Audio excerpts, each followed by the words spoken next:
সন্ধ্যের জলখাবারে বা চায়ের সাথে যদি এমন একটা জিনিস পাওয়া যায় তাহলে কিন্তু চায়ের আড্ডাটা একদম জমে যায়, আর আমাদের বাচ্চারাও দারুণভাবে খুশি হয়ে যায়।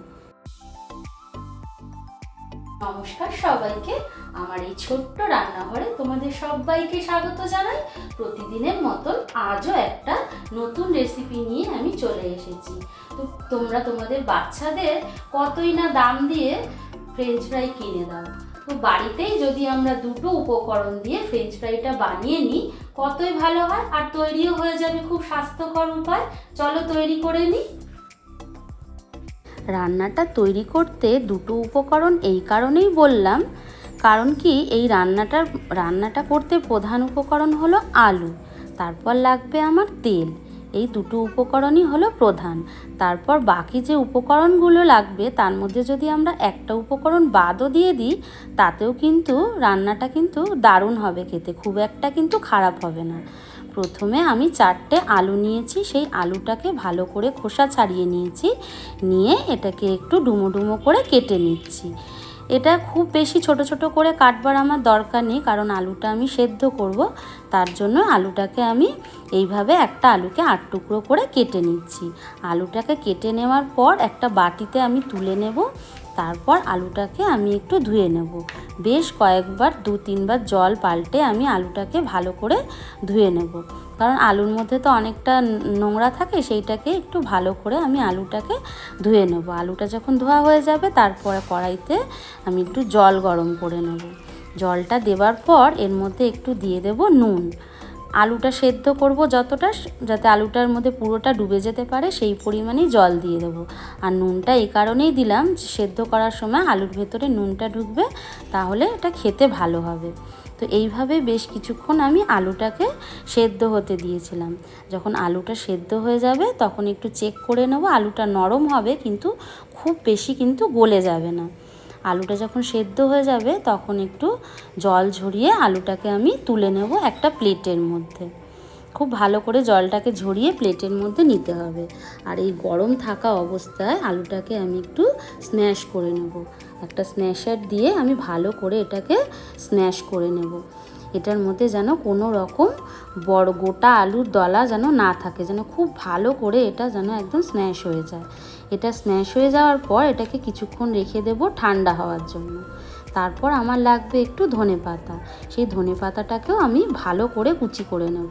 খুব ভালো করে একটু কুচি করব। যদি মনে করো যে ধনেপাতাটা দেবে না, না দিলেও চলে, কোনো ব্যাপার না। ওই যে বলেছিলাম যে কোনো একটা উপকরণ বাদ দিলেও দিতে পারো, কোনো অসুবিধা নেই। তারপর দিয়ে দেবো একটু রসুন। এই রসুনটাকে একটু আমি ভালো করে কুচিয়ে নেব, ভালো করে কোচাবো। রসুন তোমাদের যদি মনে হয় যে রসুন তোমরা খাও না বা রসুন খেতে ভালো লাগে না, রসুনটা কিন্তু না দিলেও চলে। তখন সেক্ষেত্রে ধনে পাতাটা দিয়ে দেবে, রসুনটা না দিলেও চলবে। আমার তো রসুনের গন্ধটা খুব ভালো লাগে, তাই আমি রসুনটা দিলাম। এবার দিয়ে দেবো একটু বাটার। এই বাটারের মধ্যেই আমি রসুনটাকে একটু হালকা ভেজে নেব, খুব বেশি লাল করে ভাজবো না, রসুনের কাঁচা গন্ধটা যাতে দূর হয়ে যায় সেই ততটুকু টাইমে এটাকে আমি ভেজে নেব।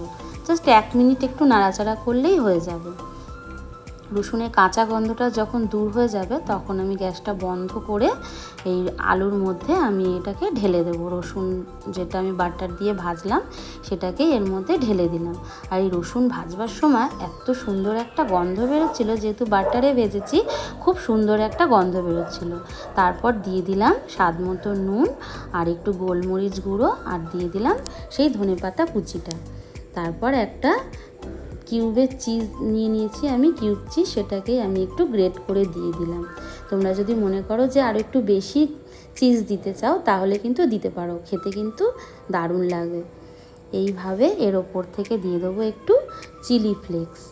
চিলি ফ্লেক্সটা তোমরা তোমাদের পছন্দ মতন যতটা লাগবে দিয়ে দিও। বাচ্চাদের যদি খাওয়াতে চাও তাহলে এটাকে বাদও দিয়ে দিতে পারো। আর একটু কর্নফ্লাওয়ার নিয়ে নিলাম, কর্নফ্লাওয়ার দিয়ে এটাকে আমি একটু মেখে নেব।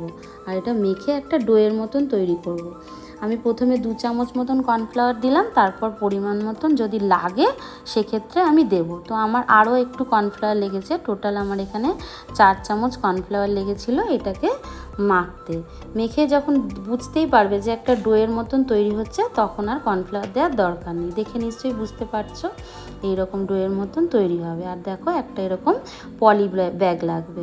তো এই পলি ব্যাগটা জামা কাপড়ের সাথে যে পলি ব্যাগগুলো দেয় সেটাকেই আমি নিয়ে একটু ধুয়ে শুকিয়ে নিয়েছি, পরিষ্কার করে নিয়ে। তারপর এই ডোটাকে এর ভেতরে দিয়ে একটু আমি চেপে চেপে ফ্ল্যাট করে দেব। তো আমি পলি ব্যাগটাকে এই কারণে নিয়েছি যে এটা স্কোয়ার শেপ দিতে না খুব সুবিধা হবে, যেহেতু পলি ব্যাগটা স্কোয়ারই আছে।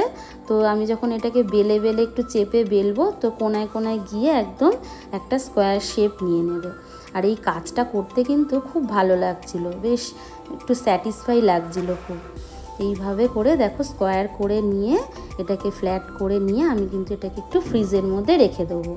এই দেখো 30 থেকে 40 মিনিট মতন এটাকে আমি ফ্রিজে সেট হওয়ার জন্য রেখে দেব। যখন এটা সেট হয়ে যাবে 40 মিনিট পর এটা আমি বের করে নিয়ে এলাম। নিয়ে এবার পলিথিনটাকে আমি একটু কেটে নেব একটা কাঁচির সাহায্যে। তো তোমরা যদি চাও এই জিনিসটাকে এইভাবে করে বানিয়ে ফ্রিজের মধ্যে কিন্তু রেখে দিতে পারো। যখন মনে হবে তখন এটাকে খাওয়া হবে তখন এটাকে ভেজে দিতে পারো। এটা বেশ কিছুদিন কিন্তু তোমরা 15 দিন মতন এটাকে তোমরা স্টোর করে ফ্রিজে রাখতে পারো। যখন মনে হলো বা বাচ্চারা যখন বায়না করলো তখন ওদের ভেজে দিলে কিন্তু ওরা খুব খুশি হয়ে যাবে। এইভাবে প্লাস্টিকটাকে একটা কাঁচির সাহায্যে কেটে আমি ওপেন করে নিলাম এটাকে। তারপরে এটাকে আমি কেটে নেব। প্রথমে আমি মিডিল মাঝ বরাবর কেটে নিচ্ছি। কেটে নিয়ে এটাকে একটু আমি সরু সরু করে কেটে নেব। তো তোমরা তোমাদের পছন্দ মতন কোনো যদি শেপে কাটতে চাও সেক্ষেত্রে তোমরা সেইভাবেও কেটে নিতে পারো। তো আমি এরকম লম্বা লম্বা করে এইভাবে করে কেটে নিয়েছিলাম। দেখতে কিন্তু দারুণ হয়েছিল এটা। এইভাবে করে পুরোটাই আমি কেটে নিলাম। কেটে নেওয়ার পর এটা দেখবে যে দারুণ লাগছে দেখতে। থিকনেসটা দাঁড়াও দেখাচ্ছি কাটার পর। আর এটাকে সাবধানে কিন্তু ধীরে ধীরে করে তুলবে। দেখো কি সুন্দর দেখতে লাগছে। আর সমস্ত জিনিসগুলোকে তুলে আমি একটা আলাদা প্লেটের মধ্যে তুলে নিয়েছিলাম। নিয়ে এদিকে আমি একটা ফ্রাইং প্যানে একটু সাদা তেল গরম করতে বসিয়ে দিলাম। ফ্রাইং প্যানে একটু ফ্ল্যাট টাইপের জায়গা হলে ভালো হয়। আর তেলটা কিন্তু খুব ভালো করে গরম করতে হবে।